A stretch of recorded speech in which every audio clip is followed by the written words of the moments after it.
Senhor presidente, senhoras vereadoras, senhores vereadores, público que nos assiste aqui na Câmara Municipal, que nos assiste pela TV Câmara, TV Prevê, e que nos ouve pela Rádio Câmara e Rádio Auriverde Jovem Pan. Eu não poderia me omitir hoje de fazer um breve comentário sobre o deslinde, o acórdão que foi prolatado recentemente pelo Tribunal de Justiça a respeito do Instituto Brademar.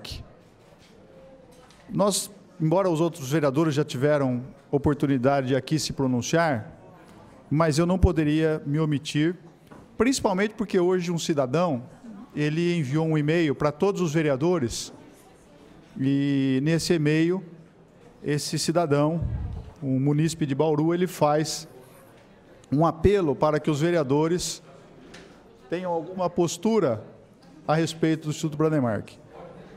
E eu já tinha conhecimento do acórdão e trago ele aqui em mãos, se alguém tiver interesse por esse acórdão, eu gostaria de passar e passo com o maior prazer, mas aquilo que inicialmente foi decidido aqui na Justiça,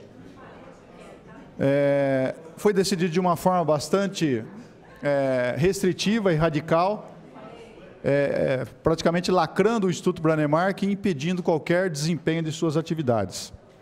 Nada contra a juíza que assim se manifestou, nada contra o Ministério Público que no uso de suas atribuições tem o dever de fiscalizar, de apurar todas as denúncias que chegam às suas mãos, mas nós temos que levar em consideração se no primeiro momento, na primeira decisão, houve justiça ou não.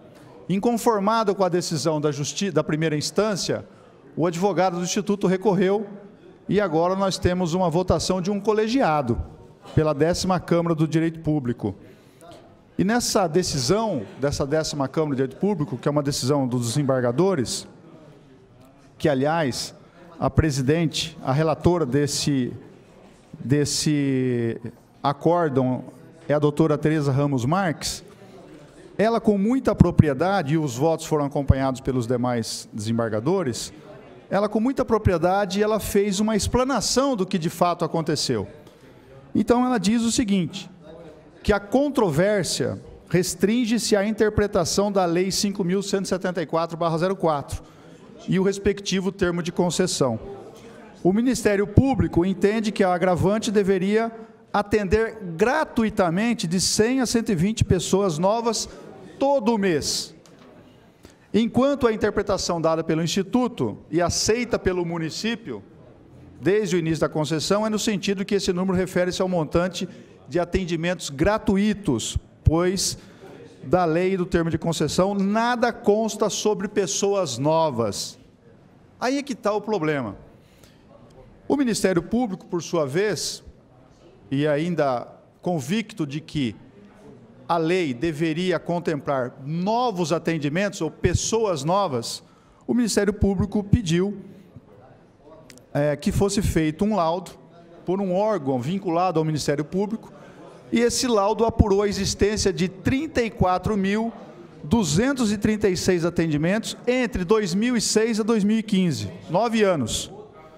O que resulta numa média de 285 atendimentos mensais, ao passo que a lei exige de 100 a 120, não novas, mas atendimentos mensais.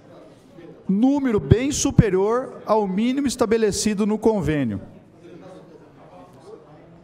Pelas regras de hermenêutica, a norma jurídica omissa deve ser interpretada restritivamente. Muito bem, o Ministério Público chegou a essa conclusão, e esse laudo do CAEX apontou uma indenização de 9.984.000, que foi o valor atribuído nesse laudo. Só que o valor do imóvel, do terreno, ele não passa de, ele é um pouco mais de 3 milhões de reais. E para quem não sabe, para quem é bauruense, naquele local ali onde o Brademar foi instalado, era um lanchódromo. Era uma verdadeira anarquia naquilo ali. Tivemos até registro de homicídio naquele local. E aí, para que fosse possível sanar aquela irregularidade à época, o que foi feito? Foi feito um acordo, e na verdade uma predisposição do instituto que pretendia se instalar em Bauru, e esse instituto acabou optando em aceitar aquela proposta da prefeitura diante daquele terreno que lhe foi oferecido. Mal sabia o instituto que depois de muitos anos atendendo as pessoas, pudesse ser surpreendido com uma decisão ou com uma investigação desse montante. O que importa é que agora o instituto, que até então estava lacrado e havia sido decretada a indisponibilidade dos bens e do material lá existente, e também até mesmo das contas do instituto, isso deixou de acontecer. Por quê? Porque a Justiça não interpretou da mesma forma, e o Tribunal de Justiça assegurou que os bens sejam disponibilizados. Ao passo que a Prefeitura pode retomar e vai retomar o prédio para uso próprio. Só que é o seguinte, aí é um alerta para o doutor Fogolin, nosso secretário municipal de saúde. Cuidado, doutor Fogolin, cuidado, porque tudo que tem lá dentro é do Instituto. Não pode ser mexido, não pode ser alterado, não pode ser utilizado para nada. Quem que perde com isso? Quem perde com isso é a população carente, que vai deixar de ter um atendimento especializado de alto nível, para que lá seja ocupado por um outro órgão da saúde. Agora, quem é que vai abraçar o Instituto Branemark?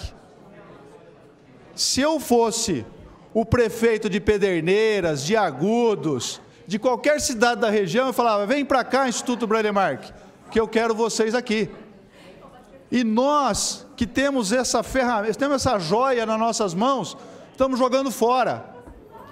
Então, é lamentável que tudo isso tenha chegado a esse termo, mas quero deixar bem consignado aqui, o Ministério Público fez o seu papel, a Justiça em primeira instância fez a sua parte, a Justiça em segunda instância está fazendo a sua parte, e o que nós esperamos é que no final de tudo chegue a um consenso. Eu duvido que chegue ao consenso quando uma das partes não quer acordo. E não, ao meu ver, quem não quer acordo nesse momento é a Prefeitura Municipal. É isso que eu entendo. Por isso que na decisão final diz o seguinte: o laudo elaborado pelo órgão auxiliar do Ministério Público aponta que, caso considerado o total de atendimentos, possível concluir que o Instituto cumpriu as metas estabelecidas em termo de concessão. Por isso, dessa forma, inexiste motivo para a indisponibilidade de bens. Decisão muito bem acertada. Pena que vamos perder o Instituto. Hoje, eu conversando com uma pessoa ligada ao Instituto, ele disse o seguinte: não nos interessa mais o prédio onde está o Branemark. Não nos interessa. Caberá a nós agora simplesmente decidir se ficamos em Bauru ou se procuramos outra cidade. Ou seja, é lamentável.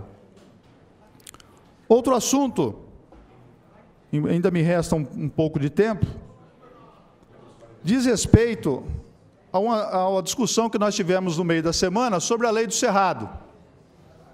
A Lei do Cerrado, uma lei estadual, ela, de uma certa forma, ela restringe, de uma forma muito radical, que qualquer mancha de cerrado seja